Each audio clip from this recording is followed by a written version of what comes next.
Hey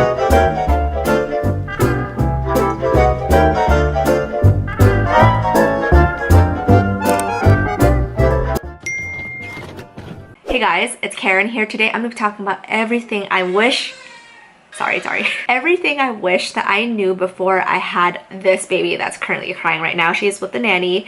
So let's jump right into the video. Just checking on Dove because we're doing a new thing at 8 months. Sleep regression, not wanting to be away from mommy, separation anxiety. It's a lot happening. So the only place she's willing to sleep right now is on my bed. Today I'm going to talk about everything I wish I knew before I had a baby as I get through the day, because today I don't have my nanny here, so I wrote everything down. The mommy edition, we're going to have a daddy edition too. This wasn't written on the list, but since I'm getting dressed, your body will eventually go back to the way it was. Not as fast as you think it will.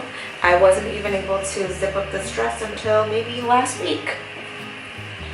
That was tough. Just to be completely honest with myself, I was so freaking depressed and sad about the way I looked. I want to say the first 3 to 4 months of postpartum. I'm so glad that I had my husband to tell me that I was beautiful, and he genuinely liked me with a bigger butt. I am 8 months postpartum now, and I'm only starting to be able to zip up some of the pants that I had pre-pregnancy. And sure, my body has changed in so many different ways. Like, my boobs are saggier, I have stretch marks in places that I never thought I was gonna have, but I guess what I'm trying to say is you will feel better about all of it. It just takes a lot of time, and don't worry if you feel really bad, if you feel really sad about it, and don't worry if you don't feel like yourself, that you're disconnected from your body. Even if you have like body dysmorphia, I struggled with that. The best thing you can do for yourself is just to be kind to your body, because it's created life, and it's freaking crazy that like I look at this person, Dove, and I can't believe I have made a person. Body positivity is the way to go if you can, and don't be hard on yourself if you don't feel beautiful that day, because it'll pass. Trust me, it will pass. I had no idea that I would be so sad. I would cry almost every single day, really from hormones, and also your whole identity shifts as an individual to now being a mother and also being sleep deprived. If you're in a relationship with a partner, your whole relationship with your partner shifts too, and you just need someone that is qualified to talk to listen to you. I wish I had a mental health counselor even before she was born, because I feel like this transition would be a lot easier. Oh, I wouldn't say easier, but wouldn't be as confusing. There were definitely times that I felt like, am I ever gonna be myself again? Am I ever going to feel like myself again? Because everything is just so thrown out of whack. Your whole body is healing. If I had to do this all over again, I would have had therapy straight up from the get-go. Next thing on the list is, if you have the resources and the money, I wish I had hired a nanny from the first day.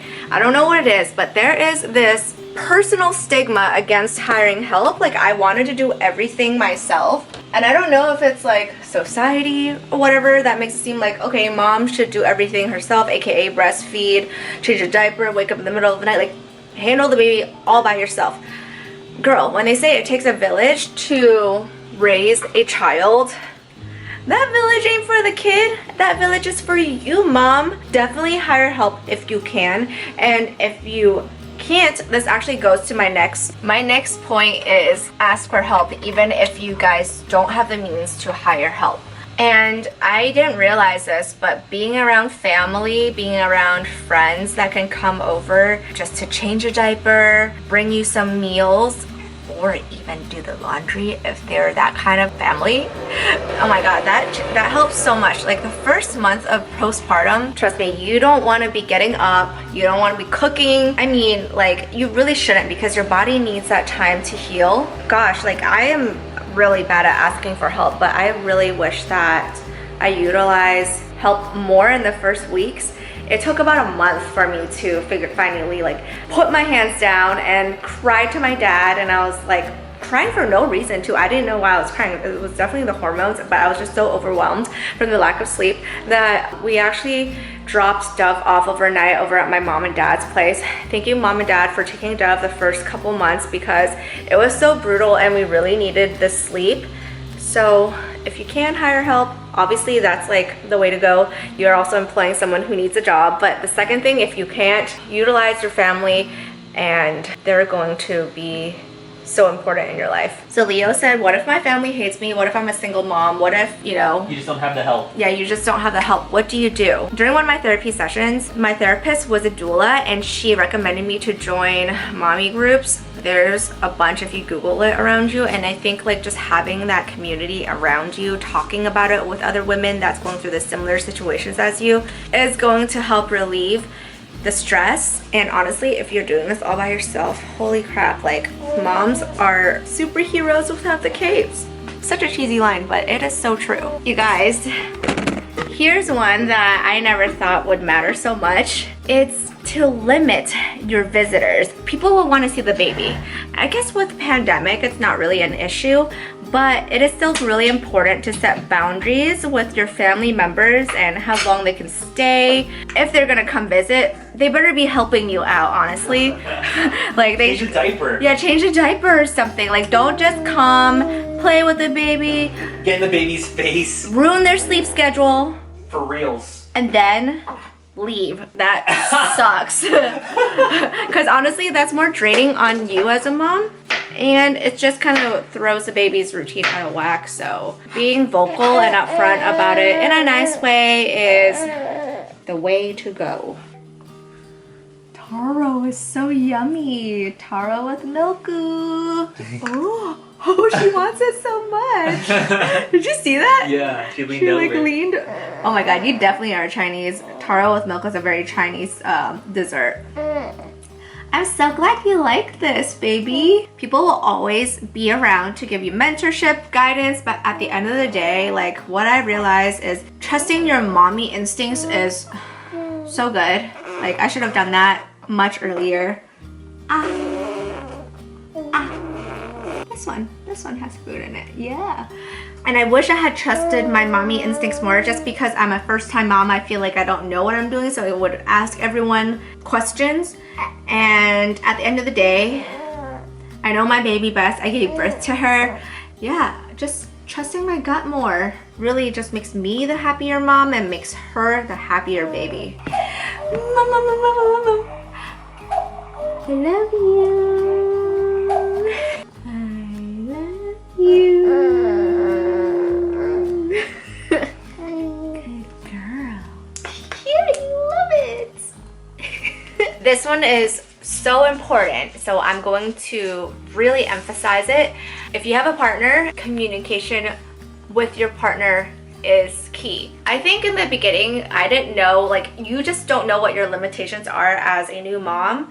So it does take time to figure them out, but as soon as you figure out your limitations, you need your time alone, in the bathroom, whatever it is, communicate your limitations to your partner because they cannot read your mind and they don't know when you're crying, when you're feeling upset. It's important to tell them the day that you're upset that you've been upset that day, so that way they can actually step in and help. For me, my sacred moments are my shower time and my toilet time.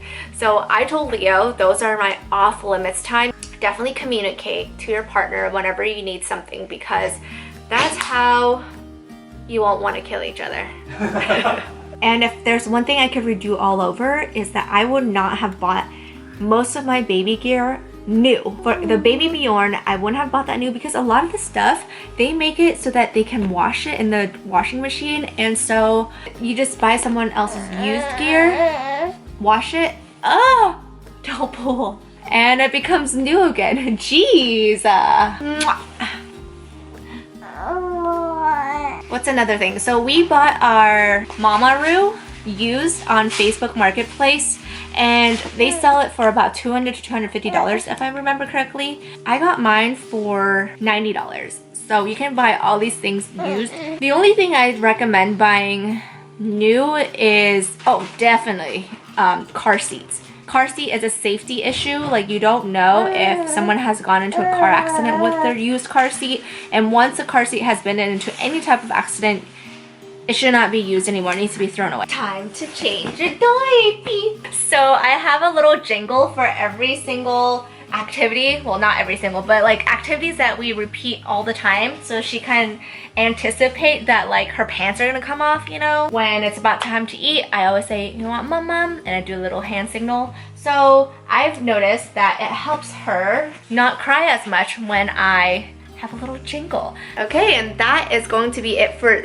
part 1 of this video. If you guys like this video, I'm gonna be doing another part 2. I have 10 more, but I decided to save it for the next video because it is getting really long.